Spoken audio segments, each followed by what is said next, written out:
Hola amigos de nuevo, estamos con el videito de las oportunidades perdidas. Esta vez en el ranking, en la posición número 7 para mí, la partida de la ronda 5 entre Orlando Calvo, que juega de blancas, contra Carlos Díaz, que juega de negro. Bueno, como pueden ver, el blanco tiene una ventaja material, tiene un peón de más, pero el negro tiene una compensación a través de la actividad de las piezas. La última jugada del negro fue torre A8, B8. Esta posición se originó de una defensa siciliana y esta partida la escogí porque me pareció muy interesante el sacrificio de peón que hizo el negro en un momento. En un momento dado, el negro intentó sacrificar un peón para conseguir la actividad de las piezas, iniciativa, y después esa actividad de las piezas la terminó traduciendo en material, porque ganó material, ganó alfil, y después terminó ganando la partida con técnica. Sin embargo, la primera vez que vi la partida me pareció que el sacrificio era 100% correcto. Ahora que la veo un poco más con la lupa me doy cuenta que el blanco tuvo también sus chances para quedar mejor y no lo pudo conseguir. Vamos a ver dónde estaban las chances esas. Bueno, el negro jugó torre a B8, amenaza el peón de B2. Como vemos acá, un factor importante es que el blanco todavía no se arrocó, o sea que el rey está un poco expuesto en el centro, y la idea del negro de no capturar el peón este y primero activar la torre es que, por ejemplo, ahora en el caso de que el blanco juegue por F6, el negro simplemente captura alfil por F6 y ataca con dos piezas el peón de B2 que no puede ser defendido. Bueno, a la jugada torre B8, el blanco respondió B3. Acá el negro jugó F por E5, con la amenaza de E4, amenazando con el peón y el alfil, y con el alfil la torre. El blanco simplemente aparta la torre de la diagonal. Y acá es donde aparece el sacrificio interesante que les comentaba antes. Como ven, ahora el negro ha recuperado material, porque están 5 peones contra 5, pero el negro siente que en este momento él tiene que empujar con todas sus fuerzas para lograr sacar la ventaja de llevar la iniciativa. Y en este momento realiza esta jugada que me pareció muy interesante, E4, le da vida al alfil, y otro de los temas que tiene es que abre la columna E para intentar aprovecharse de la posición del rey blanco que todavía está en el centro. Bueno, evidentemente el blanco tiene que tomar el peón, alfil por E4. Si el blanco no tomaría el peón, supongamos que el blanco jugaría alfil E2, tendría los mismos problemas que tiene esta posición, pero sin haber tomado el peón. Y este alfil quedaría mucho menos activo que en la posición en la posición de E4. Entonces el blanco toma el peón, el negro juega alfil C3 jaque,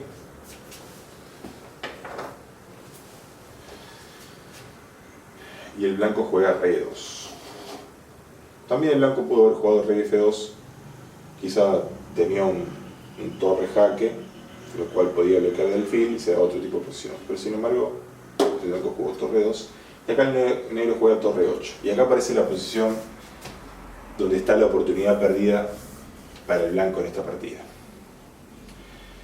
Es difícil por ahí encontrar la jugada acá, porque uno cuando está defendiéndose, uno si estuviera conduciendo esta posición de blancas, se está defendiendo, entonces tiene la mentalidad del defensor, que está tratando de ¿qué hacer? Consolidar la posición, cambiar un par de piezas, asegurar la posición del rey y intentar jugar el final con la ventaja material, que en este caso es un peón. Sin embargo, esa mentalidad es engañosa, porque a veces nos priva de posibilidades que tiene el ajedrez. El ajedrez es un juego de ataque y defensa, y muchas veces por ahí la mejor defensa es el ataque. En este caso, la mejor jugada que disponía el blanco, en este caso el blanco jugó torre F de 1, intentando en algún momento tener las torres conectadas y esconder al rey en el flanco rey. Pero la jugada muy interesante que disponía el blanco en esta posición es alfil por C6, que es una jugada paradójica, como le decía antes, porque estamos pensando que uno tiene que defenderse, consolidar su posición, y sin embargo el blanco captura otro peón pareciera como que quedaría con los mismos problemas, pero bueno, el ajedrez tiene sus paradojas, y en este caso es una muy buena jugada alfil por C6 porque está atacando a la pieza que intenta hacerse fuerza en la columna E y no dejándole ninguna casilla útil, por lo menos en E8 se tiene que retirar, y entonces la amenaza por la columna E deja de existir. Acá, por ejemplo, el negro tenía opciones como, por ejemplo, alfil G4, jaque, rey F2, tranquilo, y ahora a torre F8 volvemos con el alfil. Y en este caso, el peón de C6 ha sido capturado y el blanco ha aumentado la ventaja material un peón más. Vamos a ver otra línea un poquito más compleja. Supongamos que el blanco juega torre E7, persiste en amenazar quedarse en la columna para jugar contra el rey, que tiene su lógica. Bueno, acá el blanco tranquilamente puede jugar torre F de 1, y si el negro intenta echar la pieza que está tan molesta ahí en C6, porque es una pieza que está atacando y además defendiendo, el blanco simplemente la protege. Y bueno, y ahora el blanco tiene su propia amenaza de jugar torre por E6 a torre por E6 alfil de 5, cambiando dos piezas en el proceso y aliviando mucho la presión que siente el rey. Por ejemplo, supongamos que el blanco juega alfil B4, desplazando la torre que está defendiendo el alfil. La torre se desplaza, pero muy activamente, porque juega torre por E6, a torre por E6, viene alfil de 5. Y en esta liquidación de dos piezas, el blanco ha conseguido un peón de más y sigue manteniendo toda la ventaja.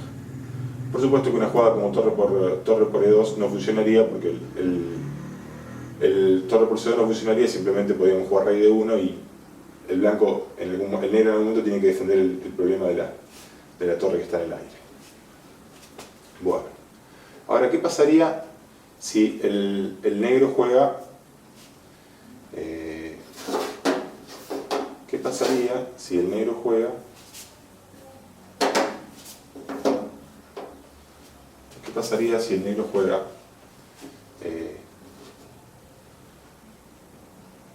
torre E7, y ahora vamos con la torre de D1, porque es importante que sea esta torre y no esta la que va de 1, porque esta torre se puede activar por la columna F, como vamos a ver en esta posible variante. Ahora, por ejemplo, si el negro no juega torre C8, si en cambio juega alfil F5, que es una jugada también que tiene mucha lógica, porque amenaza el peón de C2, en esta posición el blanco también puede jugar activamente y puede hacer una jugada como, por ejemplo, torre F1.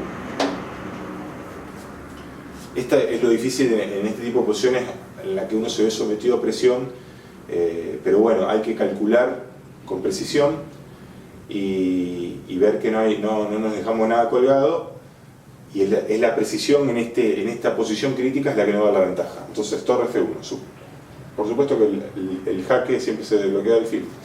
Se toma C2, el blanco puede jugar torre E7. Fíjense cómo el blanco, de estar en una posición pasiva con las torres, pasa a activarse. Tiene que cambiar porque no puede permitir el negro una pieza tan activa en la séptima. Alfil por. El negro contra amenaza, porque amenaza el alfil de D7 y amenaza algún jaque ahí en D3 ganando la calidad, pero simplemente el blanco jaque. El rey va H8, si viene a F7 viene torre F7, y si no va a H8 también viene torre F7, pero acá sin ganancia de tiempo. Y en esta posición ustedes se dan cuenta cómo ha cambiado totalmente la naturaleza del juego, porque si bien ahora las blancas tienen solamente un peón de más, 4 contra 3 están amenazando fíjense cómo las blancas han activado todas sus piezas y han cambiado una torre en el proceso, con lo cual el rey se siente un poco más seguro. En esta posición el blanco tendría una ventaja de material y de posición, porque las piezas están activas, el rey no está tan comprometido como antes y posee un peón de más y con amenaza, ¿cierto? Bueno, vamos a ver qué jugó el blanco, qué jugó el negro tras torre de 1.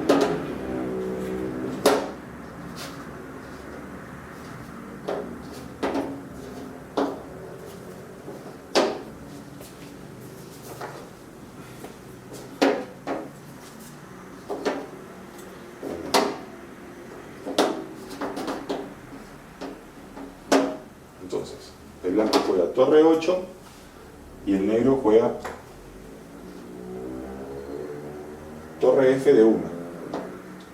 Con la idea que le dije antes yo, de conectar las torres y esconder un poco el rey. Bueno, en esta posición, vamos a ver, ya ni me acuerdo qué jugó.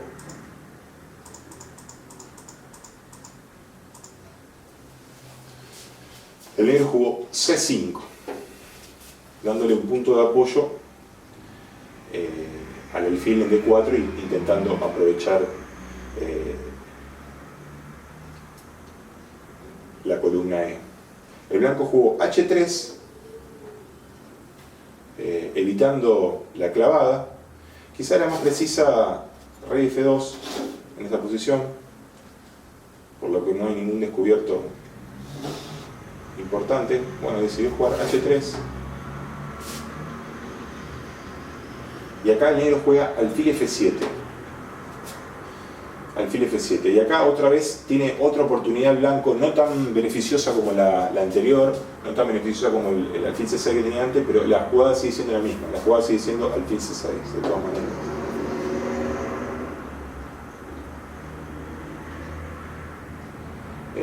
La idea es molestar a la torre, que no tiene buenas casillas, y en el caso de que la torre vaya a F8, en algún momento nosotros podemos jugar alfil H6 amenazando la torre y después simplemente nos escondemos con el rey. Si la torre, con esta disposición de piezas con el alfil F7, la torre en F8 no es tan fuerte el contrajuego por la columna E, porque siempre dispondríamos de un alfil H6, por ejemplo. Si en este caso torre 7, rey F2 y ahora torre.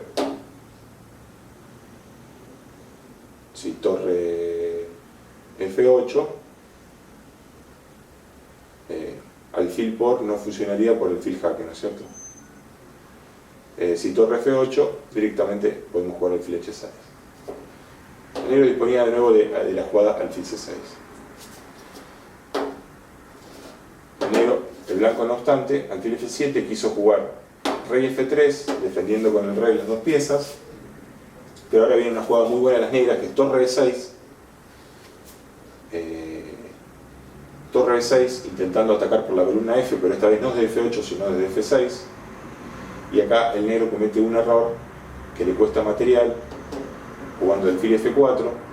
Recordemos que acá las posibles amenazas son doblarse en la columna E con torre B E6 o sencillamente torre F6.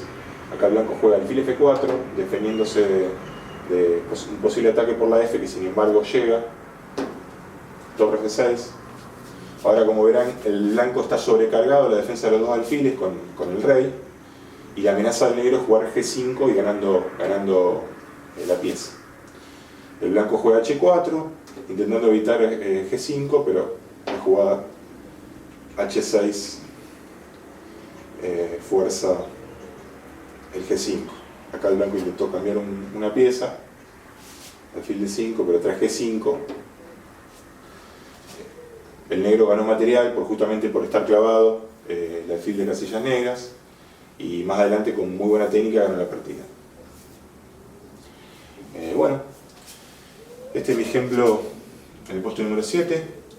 Me pareció interesante desde el punto de vista práctico, igual el sacrificio de peón por iniciativa, pero nunca hay que olvidarse que incluso en las posiciones difíciles existen recursos y no hay que amoldarse a la mentalidad del defensor que solamente piensa en consolidar y hacer jugadas de defensa, sino que hay veces que las jugadas de ataque ayudan más a defenderse que las propias jugadas de defensa, que por ahí en algunos casos son muy lentas.